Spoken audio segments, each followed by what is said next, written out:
Hey guys, welcome back. In this video, I will show you how to connect CJ Dropshipping to Shopify. Let's get started. So what you can do is you can actually head over to a new tab and search in here for apps at shopify.com. Now in here, you just need to search in here for CJ Dropshipping, or you can also just install it from the webpage recommended apps. So in here, you can actually just install this CJ. Click on this install button, and then from in here, as you can see, this will load in order to ask us for access in order to successfully integrate this application to our Shopify dashboard.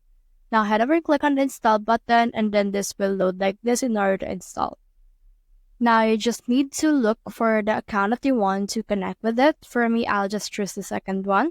Click on authorize right here, click on confirm, and then after that, this will load for a few more seconds in order to successfully integrate this application. Now, as you can see, the authorization has been a success. Now we can head over and then integrate the applications that we have from CJ to our Shopify store. In order to do that, we just need to search for products that we want. So for example, you want to add a t-shirt to your shop. You can search in here for some products that you want. And in here, you can see in here some shops, products that you can use from. So for example, let's add this one. You can see that we have these two icons right here.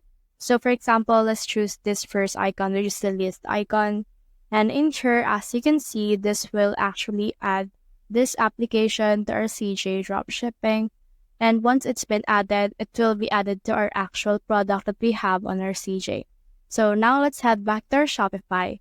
And now let's see if those two has already been connected. So when you click on the apps, we can click on the CJ Dropshipping, and as you can see, it's already been connected, and we can now import some applications or some products we want to add to our Shopify.